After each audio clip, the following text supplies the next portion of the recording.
Hola chicos, buenos días. Bueno, pues vamos a empezar con la parte de literatura.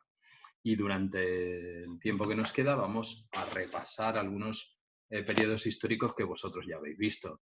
Os suena seguramente lo que es el Siglo de Oro.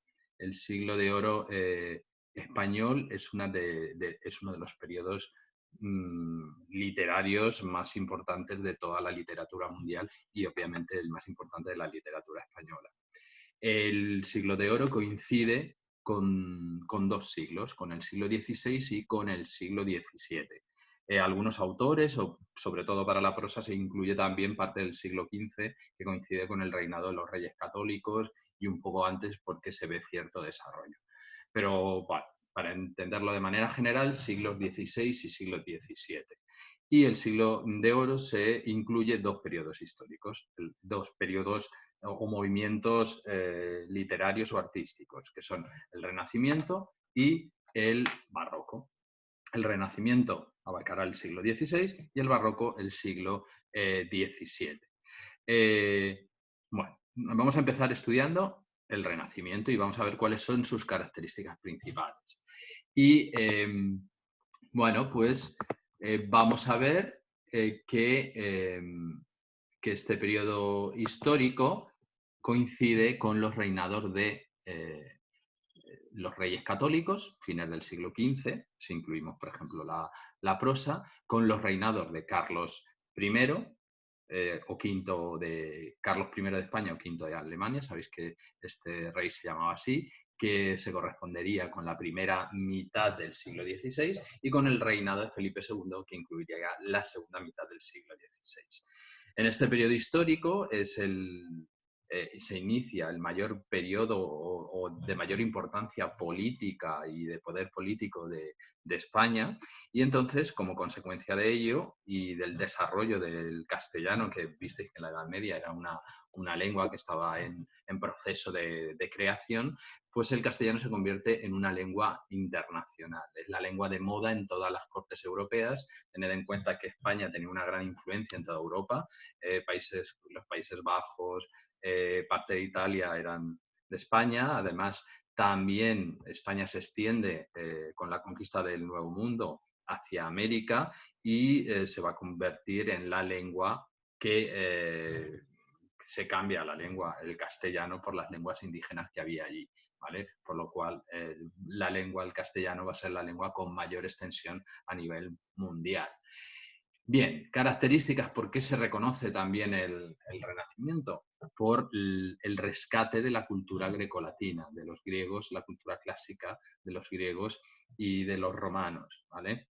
Se considera como el periodo más avanzado de toda la cultura. Entonces, en el Renacimiento lo que se trata es de rescatar y de imitar todo lo que se hizo en ese periodo en todas las disciplinas artísticas, ya sea pintura, pero sobre todo escultura, arquitectura y literatura. ¿Vale? Y surge un movimiento que se va a conocer como humanismo. ¿Vale? En la Edad Media, Dios era el centro de todo. ¿Vale? Es una cultura teocentrista. Pero a partir de este momento, el interés por el hombre es lo que destaca. Y vamos a ver una cultura donde el hombre es el centro de todas las cosas y se convierte en la medida de todas las cosas. Va a ser una cultura más racionalista, no va a estar basada tanto en la superstición o en la religión o algunos hechos que pueden ser más difíciles implicables, y una sociedad más individualista donde el hombre toma constancia de su propia importancia y, por ejemplo, ya no vamos a encontrar tantas obras anónimas. Va a haber un interés por reconocer el prestigio o el éxito personal. ¿Vale? Va a haber un especial interés por el arte y por la literatura. La literatura va a ser importante, la literatura y la filología, importante para la interpretación del mundo, y por lo tanto vamos a ver que algunos de los autores o poetas que vamos a estudiar eran conocedores de varias lenguas, no solo del latín, de las lenguas clásicas, el latín, el griego, el hebreo, también el italiano, y el castellano, obviamente, y se van a dedicar pues al estudio de las letras. Va a haber, o es importante en el humanismo por ese racionalismo, en la búsqueda de la belleza y del equilibrio. Esto es muy importante porque nos va a servir para contrastarlo con otro movimiento artístico que va a ser el barroco, el movimiento que vamos a ver con posterioridad. Bien, también destacable es la influencia, y muy importante, la influencia italiana, que entrará en España y en la cultura española con mucha fuerza, sobre todo en la literatura, y personajes importantes que influyen van a ser Dante, que es el autor de la Divina Comedia, que es el que crea la concepción que nosotros tenemos o podemos tener del infierno actual, Petrarca, que influirá con su cancionero en la poesía, sobre todo de Garcilaso de la Vega, y por lo tanto, por extensión en el resto de los poetas españoles, y Boccaccio, que su influencia la vamos a ver sobre todo en la prosa, en la novela.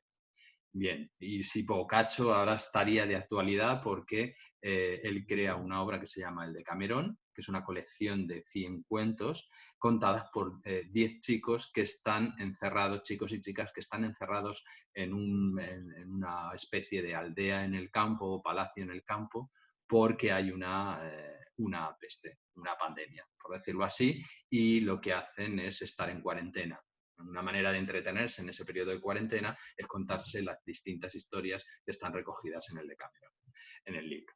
Bien, también va a influir en las estrofas, los versos que se utilizan y se van a adaptar a nuestra lengua el soneto, el terceto, la estancia, la oda o la lira, que a partir de ese momento se van a convertir en composiciones habituales de nuestra literatura y sobre todo como versos más importantes. Recordáis que antes estudiamos el octosílabo como parte del romance y versos más cortos.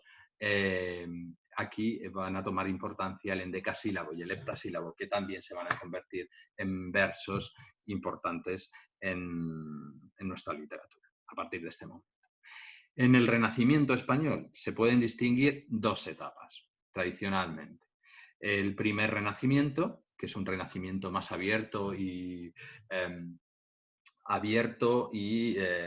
que acepta las influencias extranjeras, coincide con el reinado de Carlos I y es un periodo menos religioso, por decirlo así. Y en este momento destaca sobre todo la figura de Garcilaso de la Vega, que podemos decir que es el primer poeta español moderno, cuya influencia posterior es enorme. Y va a influir en los poetas de lo que conocemos como el Segundo Renacimiento, que coincide con el reinado de Felipe II.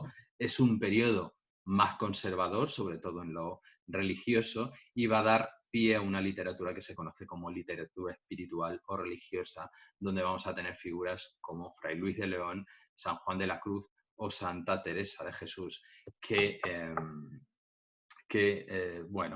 se van a ver influenciados por la poesía de Garcilaso, pero de algún modo, sobre todo los dos primeros, pero en un sentido, van a utilizar la poesía en un sentido diferente, sobre todo para expresar sus preocupaciones religiosas. ¿Vale? Bien, esta sería la introducción a lo que es el Renacimiento. Posteriormente vamos a ver la lírica, la poesía. ¿Vale? Bien. Hasta luego.